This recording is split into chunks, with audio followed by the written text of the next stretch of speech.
മണി മാജിക്കിലേക്ക് സ്വാഗതം.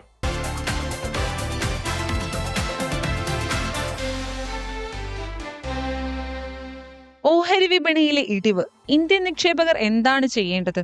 വിദഗ്ധർ പറയുന്നു. ഓഹരി വിപണിയിലെ തകർച്ച, ആഗോള താരിഫ് യുദ്ധവും US മാന്ദ്യഭീതിയും രൂക്ഷമായതോടെ തിങ്കളാഴ്ച ഓഹരി വിപണി 10 മാസത്തെ ഏറ്റവും താഴ്ന്ന നിലയിലേക്ക് താഴ്ന്നു. BSE സെൻസെക്സ് ഏകദേശം 3000 പോയിന്റാണ് താഴ്ന്നത്. നിക്ഷേപകർക്ക് ഏകദേശം 16 കോടി രൂപയാണ് നഷ്ടമായത്. ഈ സാഹചര്യത്തിൽ നിക്ഷേപകർ എന്തു ചെയ്യണം? മ്യൂച്വൽ ഫണ്ട് നിക്ഷേപകർ ജാഗ്രത പാലിക്കണമെന്ന് വിദഗ്ധർ ഉപദേശിക്കുന്നു. SIP തുടങ്ങുന്നതിന് അനുയോജ്യമായ സമയം ഇതാണെന്നും അവർ ന്യൂസ് 18നോട് പറഞ്ഞു. ആഗോളതലത്തിൽ ഓഹരി വിപണികൾ അങ്ങേയറ്റത്തെ അനിശ്ചിതത്വം മൂലമുണ്ടായ വലിയ അസ്ഥിരതയിലൂടെ കടന്നുപോകുകയാണ്.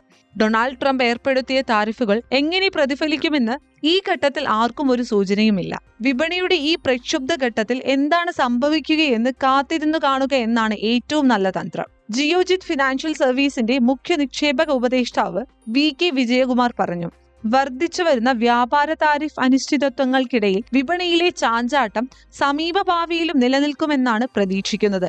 എങ്കിലും ദീർഘകാല നിക്ഷേപ അവസരങ്ങൾ ഇപ്പോഴും നിലനിൽക്കുന്നുണ്ട്. മാസ്റ്റർ ക്യാപിറ്റൽ സർവീസിലെ assistant vice president Vishnukant Upadhyay പറഞ്ഞു.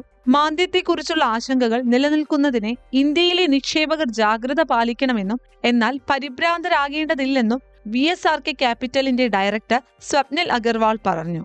നിലവിലെ വിപണി സാഹചര്യത്തിൽ സന്തുലിതമായ ഒരു സമീപനമാണ് നിലനിർത്തേണ്ടത്. മനസ്സിൽ സൂക്ഷിക്കേണ്ട 3 കാര്യങ്ങൾ.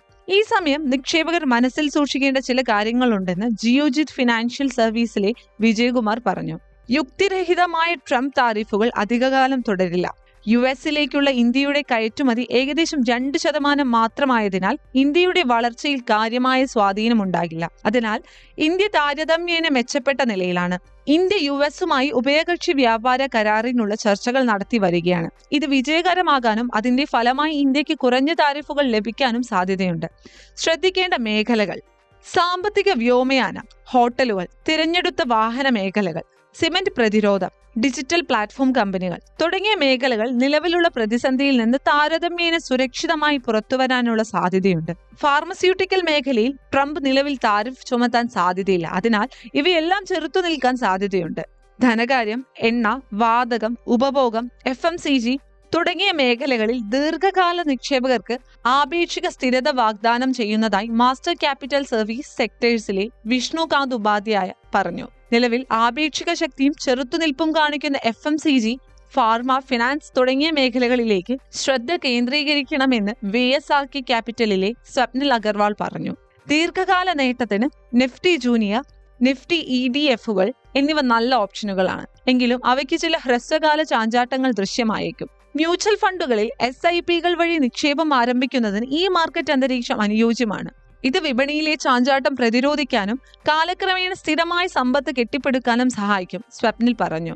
ഇന്ത്യ ദീർഘകാലമായി കേടുകൂടാതിരിക്കുകയാണെന്നും ഇത് ശുഭാപ്തി വിശ്വാസം പ്രകടിപ്പിക്കുന്നതാണെന്ന് മിറേഎസ്റ്റ് ക്യാപിറ്റൽ മാർക്കറ്റിന്റെ ചീഫ് സ്ട്രാറ്റജി ഓഫീസറും ഡയറക്ടറുമായ മനീഷ് ജെയിൻ പറഞ്ഞു. നടപ്പു സാമ്പത്തിക വർഷത്തിൽ ഇന്ത്യയുടെ GDP വളർച്ച 6.5% കണക്കാക്കപ്പെടുന്നു. 2024-25 മുതൽ 2030-31 വരെ കടം GDP അനുപാതം കുറഞ്ഞത് 5.1% പോയിന്റുകളെങ്കിലും കുറയുമെന്നാണ് പ്രതീക്ഷിക്കുന്നത്.